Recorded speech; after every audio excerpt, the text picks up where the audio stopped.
Hi there, Earle. My name's Jane. I'm helping put together a video memorial for his mum. Very good. It sounds like Aunt Peggy, you just joined the line. Is that correct? I'm here. Awesome. Hi, Sis. Nawrocki family did come from Poland, and they settled in Pearson, Michigan. There were so many family members, and then so many aunts and uncles, and so many of their children that all the names are like Frank and Jerry and Mary. I don't know which part of the Nawrocki family they were. I can't give you too much on that. Do you know whereabouts in Poland they came from? I think I heard them talk about Krakow. And do you know what prompted them to come to the United States? To start a new life. They were farmers and carpenters. They both died when I was young, and they spoke only Polish, and I did not. They owned a tavern in Grand Rapids called Frank's Bar, and they lived above it. And it was on the corner of Stocking and 4th Street. This was later in life, and they still had the farm, but they did buy the bar. Well, what was the farm that they had in the United States? It was in Pearson, Michigan. It was basically, they started with corn, potatoes, vegetables to live on, lettuce, tomatoes, cucumbers, anything they could can or put in the fruit cellar. Now, is there any Polish traditions that your family has held on to? Just Pulaski Day. What's that? That's the Polish weekend that they celebrate every year. I want to hit on that a little bit. In Grand Rapids every year, they have what they call Pulaski Days. And there are a lot of Polish halls, like little clubs, like American Legion would be. And that's what the Pulaski Days revolved around during that time of year every year. You know, they would bring all traditional kielbasas and sauerkrauts, and that's stuff they would serve to the public. And it'd be all over the city of Grand Rapids. Either of you cook any Polish food at all? Lots of it. We have a dish called gołąbki, and it's a cabbage roll. And then How do you prepare it? You make the meat mixture, and you soften the leaves from the cabbage. And then as you take the leaves off, you roll them up in a pan, and you cover them with tomato sauce, bake them in the oven for about an hour and a half. Sounds really good. Do you make sauerkraut? No, don't make sauerkraut, but I do make pierogies, and those are little square pasties, very much like ravioli, and you fill it with cheese and potatoes, or potatoes and meat, and any kind of filling that you like that usually has a Polish flavoring to it. Who did you learn these dishes from? From my mother, and she learned them from Grandma, Polish Grandma. Have you been back to Poland or been to Poland at all? Not at all. We don't travel. Did your parents ever go back? No. With a big family, there was never enough money for traveling. I don't think there was any correspondence. And both the Polish grandparents died when I was very young. What do you remember about them? I remember Grandpa had a great big mustache, and he smoked a cigar that he put in a pipe. Did the great-grandparents come over, or was it your grandparents who came over in 1877? I don't know if the grandparents came with them or not. Jane, when we go to buy some of our Polish stuff like our kielbasas and so on, there are little Polish meat markets in Grand Rapids that we pick this stuff up at. They specifically make that there, like their kielbasas and krakuskas, which is like a lunch meat and so on. Sounds really good. It is very, very good. Now, when you were growing up, Earle, did your mum make this sort of food? Oh, yeah, she made a lot of stuff for us. Our favorites were things like the kielbasa. She had an old Polish recipe for ham where she used to cook it in ginger ale with cherries and pineapples. She made us meatloaves, you know, that had green peppers and other onions and other things in it. She made a lot of things. She also made some very Polish dishes that Dad helped her with. One of the Polish dishes is head cheese, and another one is called kiszka. It's a sausage made with duck blood. Oh, that's right. I forgot about that. Yeah, that used to stink up the house. And then I remember the horseradish was always one of the favorites of a lot of the brothers. Yeah, Dad made horseradish. He also made big crocks of sauerkraut. And they had to keep them in the basement, and they had a huge 2-inch wood top that went on it because it had to go down and be stirred, and that was made down in the fruit cellar. Yeah, like a wine barrel. Yeah. And I got to tell you this story. I never told you this. This happened about 10 years ago to me. When I was in Grand Rapids, I went to a Midas muffler shop. And while I was there, I met the people. You could hear the distinct language that They were from Poland. They hadn't been here very long. They'd only been here like a couple years, and he somehow had enough money to buy this franchise. And when I told him my name, this guy literally stepped back and he bowed to me. And I asked him what he was doing.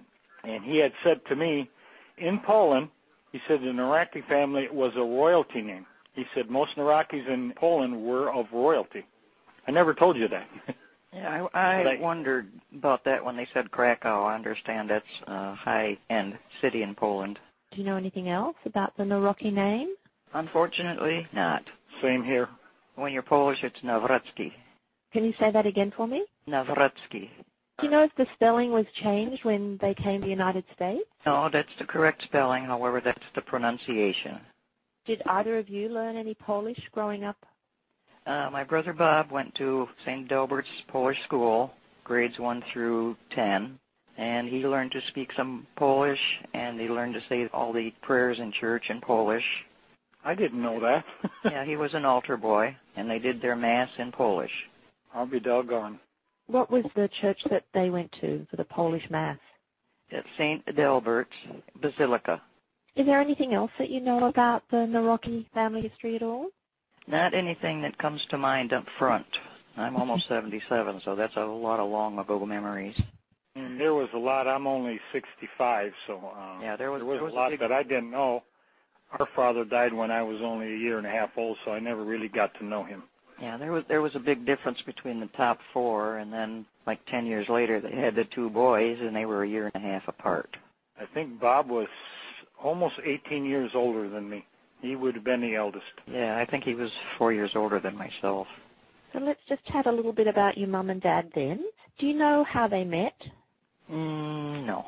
I don't either. I do have a birth certificate. When I pulled it out, Dad was 5 years older than Mom. He was born in 1905. So you're not sure how they met, but they were both Polish backgrounds. No, her name was Slade, and when I asked about background, it seemed like she didn't want to talk about it, but they always talked about being Irish. We went to St. James Irish schools. All the children went to St. James Irish school except Bob. Really? And I thought her family was German. That's Slade. what I thought, too, but I don't recognize the name Slade as German. Our family knew more about my mother's side than we did about our father's side. There are a lot of Nawrockis running around the Grand Rapids area. So you knew your mother's parents better? Okay, now mother's parents, I never knew Grandpa. He was gone already. And Grandma was very elderly. She had the 9 children, and then she adopted 2. And she got hardening of the arteries late in life, so we're never very communicative with her. We just called her Grandma. I never knew her first name or Grandpa's first name. So what do you know about the Slade side of the family? Well, they had 9 children. I think they had 6 girls and 3 boys. And then there were a brother and sister who were left alone, so Grandma took them in. So she raised those 11 children. Okay, well, let's talk about growing up then. Where did you grow up? We all grew up on the west side of Grand Rapids, which had Polish communities that kind of melded together. We were very close to St. Adalbert's Church.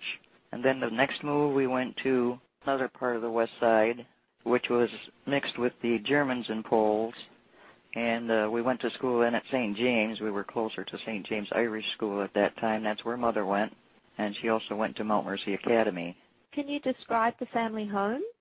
Basically, it was a very old home, well over 100 years old. It had the beamed basements, and it had the high windows, and it had the entry with the bench and the mirror and the place where you hung up all your coats and put your boots. It had 3 bedrooms up and 1 bedroom down.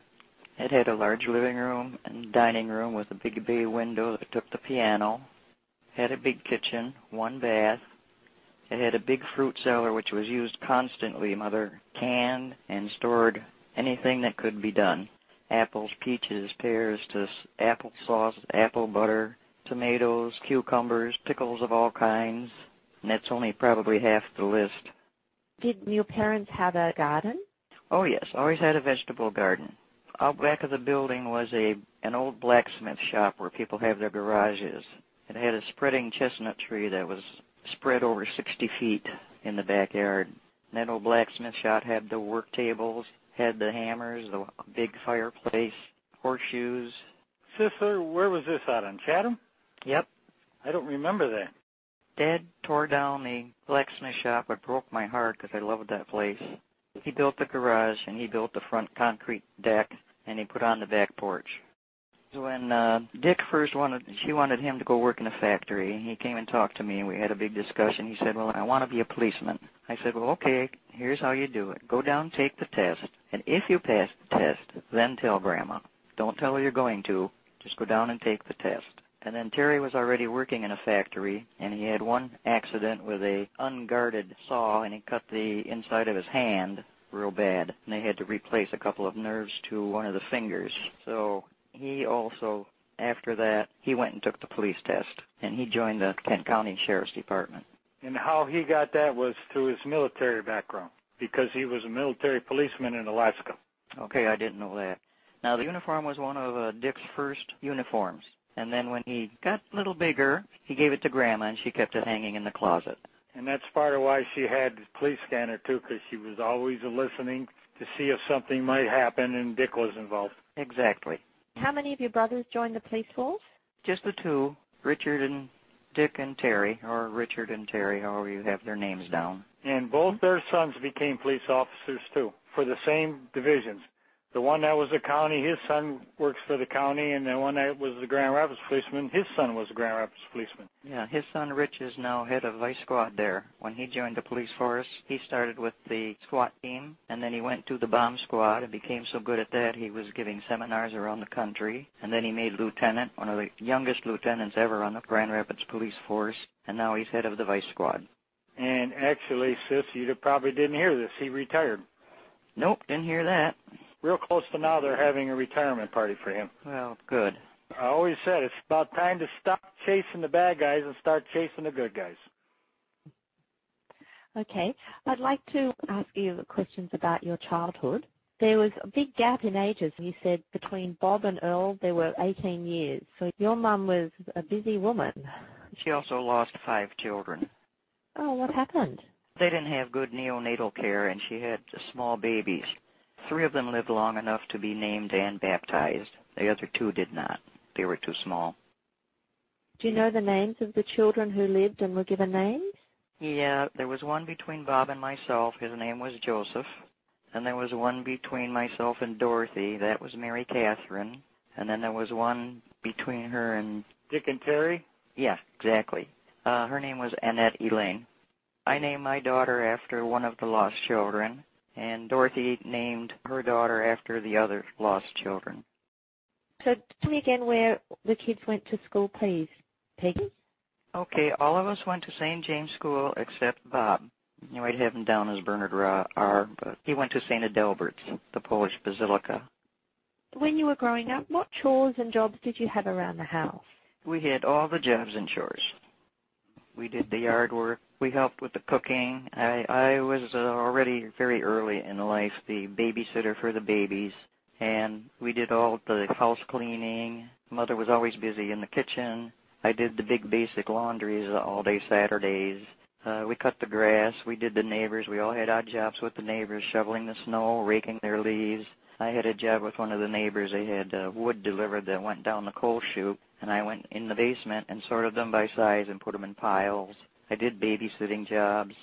Now, there were 2 girls, you and Dorothy. How did you divide up the chores between yourselves? I did all those jobs, and Dorothy was the pretty blonde girl. She looked like Mother. She was named after Mother. She got out of a lot of stuff. Did she take advantage of that, did she? Yeah, she did. Who wouldn't? I got a neat one to tell you with my 2 brothers that are next to me. When the girls were gone, my brother Bob and then Peggy and Dorothy were all gone, all that was left was my brother Richard, Terry, and me. Well, Mom had to work to try to make some kind of income to make it work for us. Well, she used to say, okay, Dick, you take care of the living room. Terry, you take care of the dining room. And Earle, you go clean the kitchen. Well, as soon as she would left, Dick would tell Terry to go in and take care of the living room, and Terry would come in and tell me to take care of the living room and the dining room. So those 2 characters got away with everything, and I had to do all the work around the house. That's funny. Okay. I just wanted to talk a bit more about Dorothy and what she was like as a girl. Can you tell me what she was like when she was growing up? Oh, she was always fun. She always had a good time. She liked to laugh a lot. She liked to sing and dance. She liked to listen to music. What sort of music did you listen to? Whatever we had records of at the time. And what about dancing? Oh, no, she just liked to dance around the house, and she'd like to go out, and she had taps put on her shoes, and she'd go tap dancing down the sidewalks. Now, how did you celebrate birthdays when you were growing up? Mother always baked a big cake, invited everybody, the aunts and uncles and whoever was available. Ice cream and cake, and sit around and talk, and the guys would drink beer. And what holidays did you celebrate in your family? We didn't have a lot of money, so everybody learned how to make gifts and make birthday cards and any kind of little surprises they had. Sometimes they would find something in their little treasure boxes of their own gifts, and they would wrap it up and give it to the next person whose birthday it was. Our important days in my time was Thanksgiving and Christmas is when we really all got together every year. Every year. I can't remember if there was one that wasn't. Every year plus Mother's Day. Now, I understand that your dad passed away when you were very young, Earle. And how old were you, Peggy, when your dad passed away? I was 13. What happened? He died sitting at his desk. We never got to say goodbye. The way I understood it was he came home from work. He was a superintendent in a furniture factory. I think it was a furniture factory. The name of it was Metalcraft. He was the tool and die maker and the supervisor at the plant. And they found him sitting at his desk with his feet on the desk. He died right at his desk. He put his head down and he was gone. And we waited and waited for the autopsy, and the doctor disappeared and was never given a cause of death. And previously he had been hit in the head with a beam at the office, and I rather suspect it was a blood clot. That would have been double the insurance for Mother, which he could really have used, but we could never get a cause of death. And what happened after your dad died? How did your mum cope?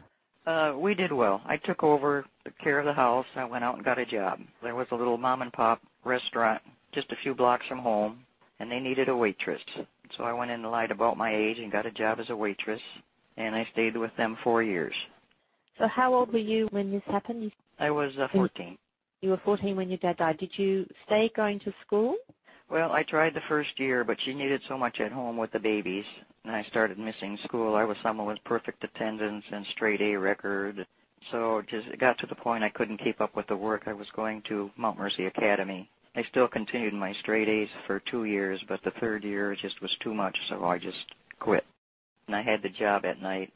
And what about Dorothy? What happened when your dad died? Did she keep going to school? Yes, and I helped Bob get through school. I made sure that he continued so that he could become a tool and die maker. I got him through high school, and then I did a lot of his math work the first 2 years, and then it started getting into cogs and wheels and stuff that I couldn't do any further. So he got that far, and he finally got his apprenticeship.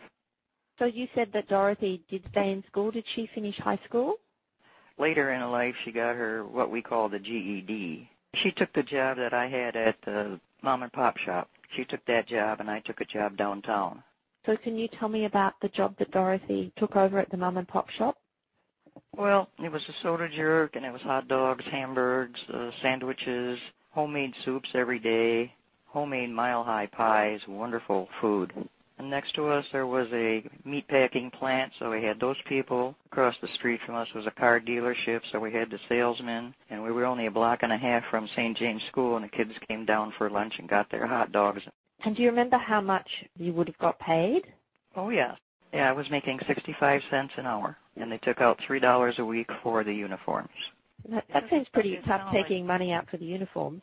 It didn't sound like much, but Mother was only getting Social Security, and it wasn't very much per child, plus whatever she got as the widow. But if I brought home $20 a week, which I could, I'd have $3 or $4 in tips. It paid the house payment, paid the electric and the gas. Wow. We used to go to a movie across the street from where she worked for 15, 20 cents. Gasoline was a quarter. So you made a really substantial contribution to the family, Peggy. Oh, yeah, that kept her going. What did your mum do? What was her work?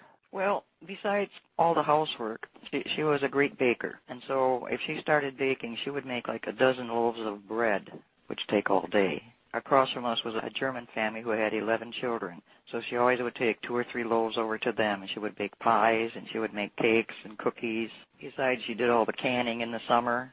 So it was up to me to take up the rest. The other kids got their, like Earle was saying, they got their projects around the house.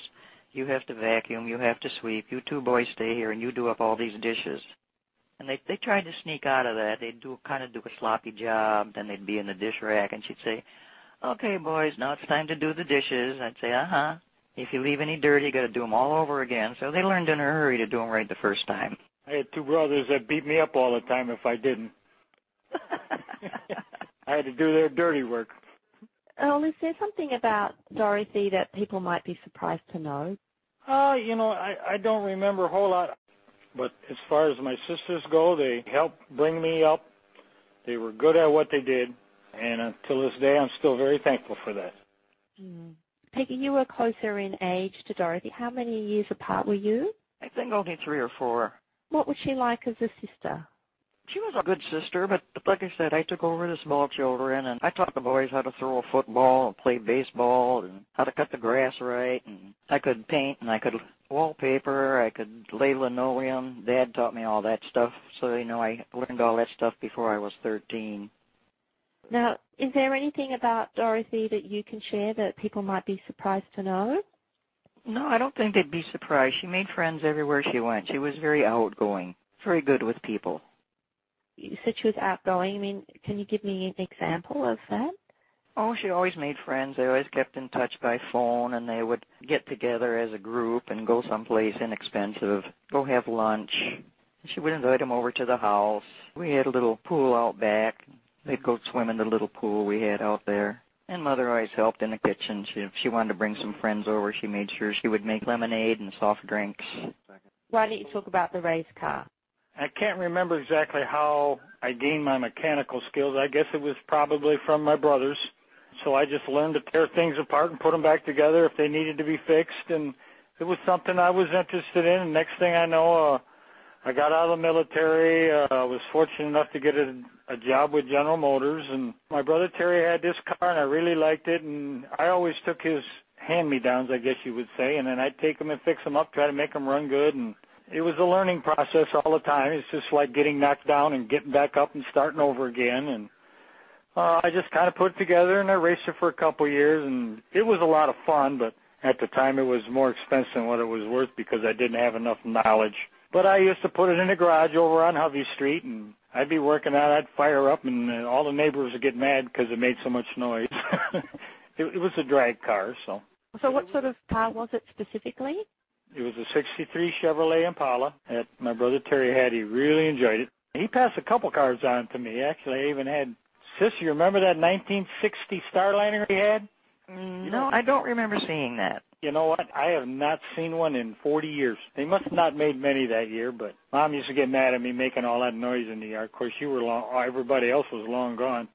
I can remember as the kids were getting older and as the kids were either leaving or getting married or going on, Mom always made a lot of food.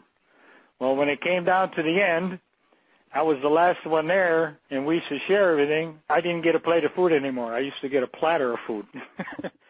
Okay, Peggy, do you know how Dorothy met her husband? No, I was already gone, and she was already gone, and we were just going different ways. You lost track of each other for a while, did you? Yeah. But what about in later years, Peggy? Did you reestablish contact? Did the family get together for major holidays? Yes, we always did. Thanksgiving and Mother's Day and Christmas time. We always showed up. That meant going to your mother's house? Yeah, we always went to Mother's house. Was your mum the one who prepared all the food? Well, no, she always made the main thing, turkey for Thanksgiving and ham for Christmas. And then we pitched in and said, I'll make the pies, or I'll make the cakes, or I'll make a big salad. We always brought something that would make it easier for her. When did your mother pass away? I can't tell you. I don't remember the year. I can tell you. It was 1979. One little story about Mom that we all did every year, especially at Christmas time. We had a giant dining room table, and I noticed how almost all the grandmothers always liked to keep their tables covered and never liked to get a dent in them. Well, our tradition was we liked to play poker, and we would play for pennies. One of the things Mom always did is after we ate dinner and everything got settled in for a while, she'd come up and grab this great big covering on the table and rip it off and throw it on the floor, and she'd say, it's time. We'd all sit around a table and gab for hours and play cards, play some kind of poker games and so on, just for pennies and just like a conversation thing, but we were having fun. And we were all there, all of us played. That's just something I remember very, very well in my memories. Yeah, sounds like fun times. So that was something that Dorothy participated in, playing cards? Every one of us did. We were taught games to play cribbage, solitaire. Sis, if you got some games that you can remember, I can't remember some of the other ones. Oh, she loved playing double-deck canasta. Yep, that one too, that's right. And the big one was cribbage. In Grand Rapids, there was 2 factories that actually made board games. We actually had a table made out of one with legs on it. So she would, as she got older, she would naturally sit on the couch, and then I'd carry the game over on the table, and it had enough that you could put drinks on it, and you could shuffle the cards and play the game. That sounds like fun times. Well, is there anything else that you guys can help us with in, your memories of Dorothy? No, I'm afraid from here on in I'm probably useless. Well, thank you so much for what you have shared with us. What about you, Earle? Is there anything else you'd like to add? The only thing is that I think we were, as far as when we were always all together, it was always a good time. We didn't talk about anything and everything, but as a family, we had a good time. And that's important. I was more closer to my brothers than I was to my sisters. I didn't see Dorothy so much because they were always gone. They either lived in Big Rapids or they lived somewhere else. But I always remember Dorothy as just being, I think like Peg said, a very outgoing person, very friendly with everybody. To me, all my brothers and sisters were great people. Sisters were great people. Sisters were great people. Sisters were great people.